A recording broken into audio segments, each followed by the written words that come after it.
Welcome YouTubers, today we're going to be learning The Stranger by Royal Crown Revue. This song has some really cool things going on in it, some really great old school stuff, from old swing style guitar chords to a little bit of that Carl Perkins-esque picking, okay, we're picking out the chords, and the guitar solo in it has some really nice jazz language going on in it, but it's very simple to play. So it's a really great introduction to that sort of old swing jazz guitar style, without being too complicated. The chords will give you a little bit of a workout. I will move fairly quick with this one. If you're going to get into this lesson, you probably at least just want to have some grasp of basic bar chords. I think that will help. But a lot of the chords don't even require barring, which is a nice thing too. If you find the strength an issue, have a go anyway. Now, if you're not a member of the Patreon, consider joining because you'll get the full transcription. But jump on the free tier because there are some of my posts I do for free and you can see what's going on. But if you are a member of the Patreon, go get your transcription right now. You don't need it. You can follow along this video without it. I'll try to be as clear as possible. But of course, it's an advantage. And the support really helps. These videos take a lot of effort, as I'm sure you know. That's enough from me. Let's jump straight in. I'm going to bring the camera forward and walk you through this awesome tune. Okay, so I'm going to walk you through the intro. And then I'm going to show you how to play it. So the intro goes like this.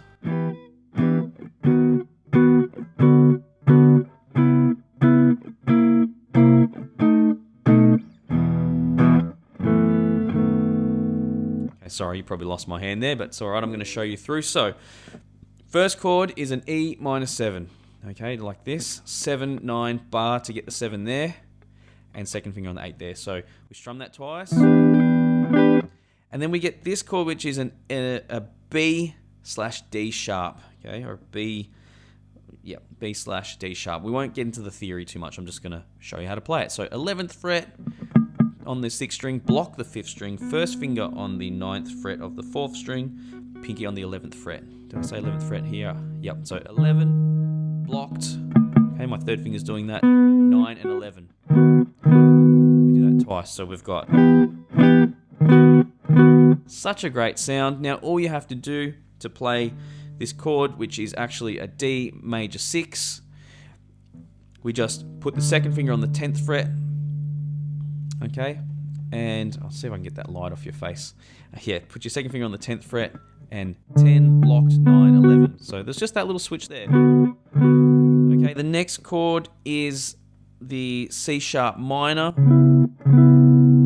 Okay, or we could call it a D flat minor 7. C sharp minor 7, D flat minor 7.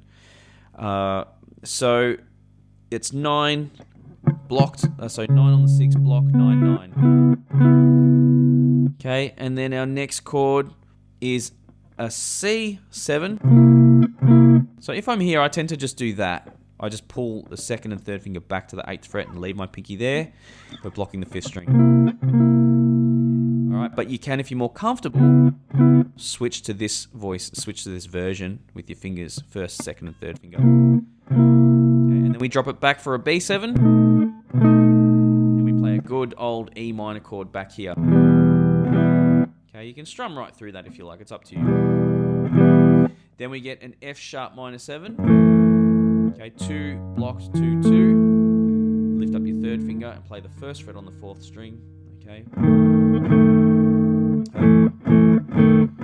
Nice and easy. So that blocked string throughout gives a little bit of thickness and percussion. It's actually, quite useful to that sound or pertinent to that sound. Is having that blocked string. So let me just play through that one more time. There's the E minor, B slash D sharp, D6, D flat minor 7, C7, B7, E minor, F sharp, B7. So yeah, it was just one F sharp minor, one B7. I led you up the garden path before. Apologise, especially if you stepped on dog poo, which we all remember what that was like growing up. Anyway. Next part. So, the verse.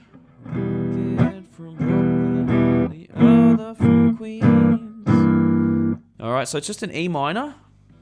Let's just move this around a little. So, E minor, you can play that. Now, in terms of the strumming technique, by the way, through the rest of it, you sort of squeeze as you strum to get that sound. Don't strum too heavily. Hold the pick loosely or not too tight. And a little bit from the wrist to get a little bit of that really nice.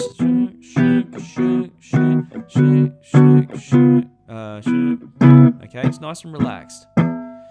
Okay, not too heavy. We don't want to be hard. We want to be nice and light. And just pulse those fingers as you strum. Okay, I should have, talked about that before, but we're there now. So, continuing with the verse, what I do here to get that sound, I strum, and then I drop my palm. Like that. I just do that.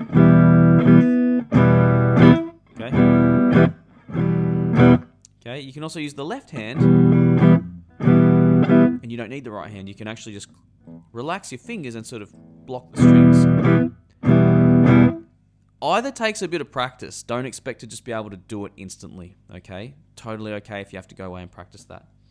So, continuing on now, you've sort of got a rough idea of that technique. E minor. Now, this chord, this is actually a G diminished, okay? I think it's really a C7. But it doesn't really matter. It works and it sounds really good.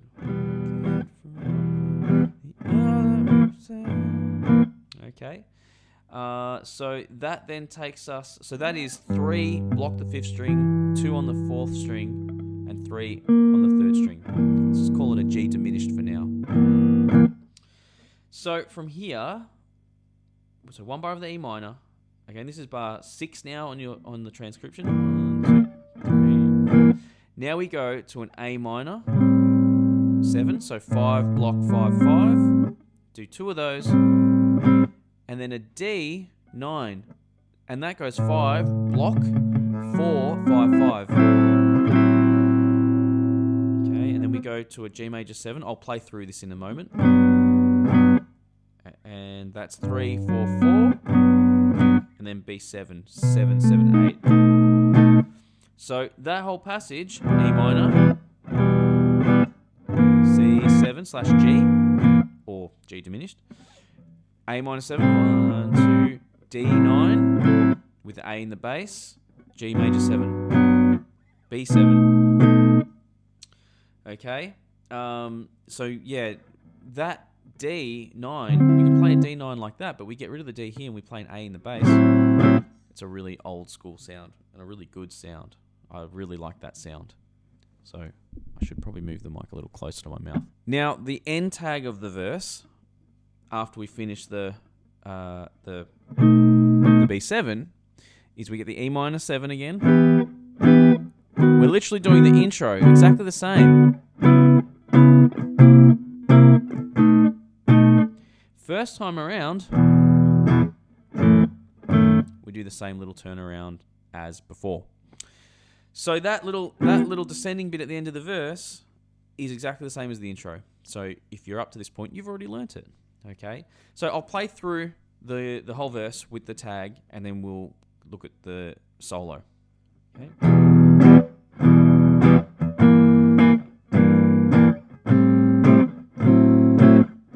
There's the B7, and there's our end tag.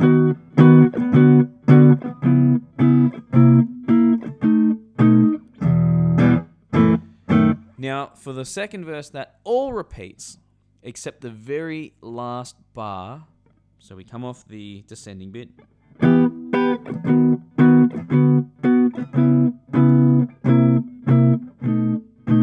This time it goes. So you just hold the E minor and you pick 6th string, strum from the 4th string, 5th string, strum. A little bit like a Johnny Cash strum. You know, it's pretty vague there. You don't have to do anything specific. You can just strum whatever you like. Okay. So from here we get the, let's call it the chorus as such. And that goes, I'll play through it first. And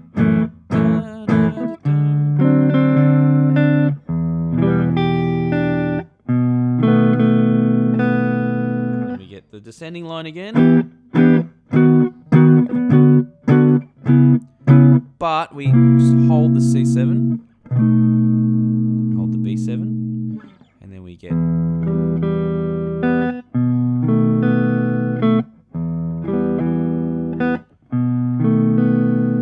And that's everything up to the guitar solo. So let me show you how to play what happened before. So we had the F sharp minor, 7, 2, block 2, 2. You already learnt that chord before. Try and remember the names of these chords. It helps. 2, 3, 4. Now we're doing a D7, sort of like the first way you probably learnt a C7.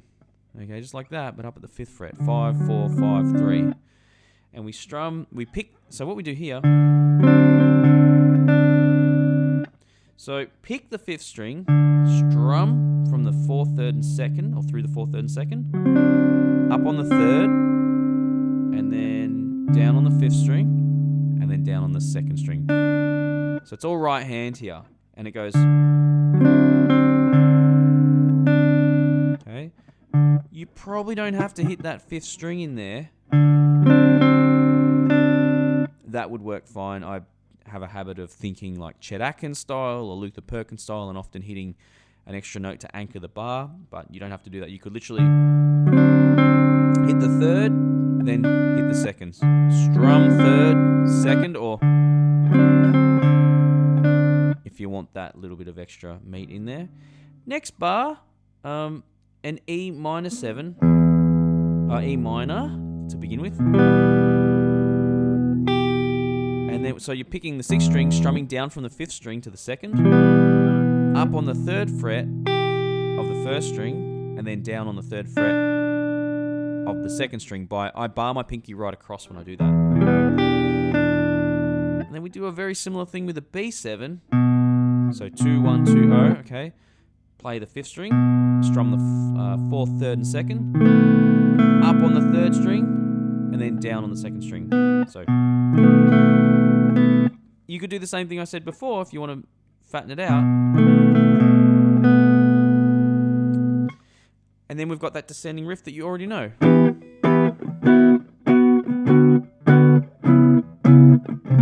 Hold the C7, hold the B7. Okay, just like that. So then there's this cruisy riff that occurs just on the E minor. So I went back to E minor 7, but actually after you go here to the open E minor and you do this. Do the B7.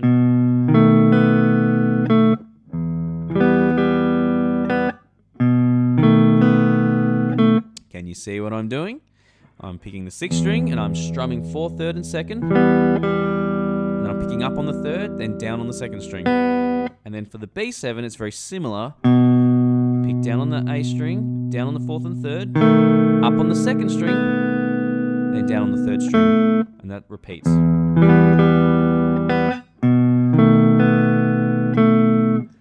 Okay, now that brings us to the guitar solo. So that goes like this. So that's from the 7th fret of the A string and starts here. I'll just play through it first.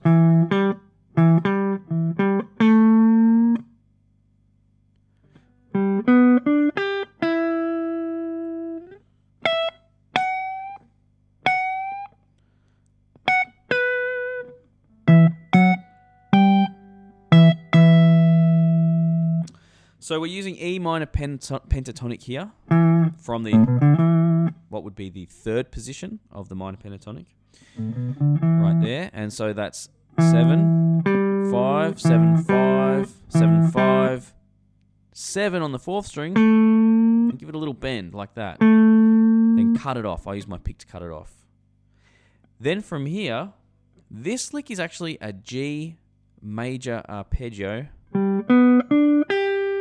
over these E minor bass ideas. And that's real jazz language there. That's very cool. So that's the G on the 5th fret of the 4th string, B, which is the 4th fret on the 3rd string, D, which is the 7th fret of the 3rd string, and the G here, which is the 8th fret of the 2nd string, and then resolve to the E there. Nice. Then we get this which is on the 12th fret of the first string, then bending on the 14th. And again, then you wait and you just pick the 14, then go to 12 on the second string. Then we get this really cool octave thing. It's a little bit Grady Martin. So I'm playing the 12th fret on the first string and the 12th fret on the 6th string. Reminds me a lot of the Lonesome Train and Train Kept a Rollin'. So if you dig this, go check out my lesson on Train Kept a Rollin'. There's a lot of this. So 12 and 12, then 14, and 15 for both. Okay, and then so I'm just holding 12th fret on the 6th string and 12th fret on the first string, and I'm using my finger. You can do it with a pick and a finger. Oh. Okay, and that's pretty much everything to get you through the song. Now, if you've come this far, I'm assuming you've really got something out of the video, so now would be the best time, if you're not a member of the Patreon, to ask you to consider joining. You do get the transcription. You do get to know that you're really helping me put these videos together.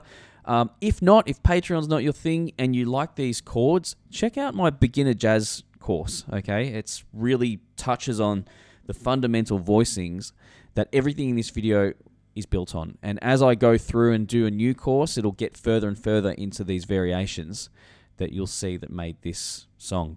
Mind you, that initial course I've made, the swing and jazz tutorial, that course, is covers pretty much everything in this song other than that B/D sharp. All the other chords are there, okay? The minor 7, the diminished, and all of them. Major 7, they're all there, okay? So do consider checking that out. I'll make sure the link's below. Thank you so much for watching. Thank you for your support, and I'll see you guys in the next video.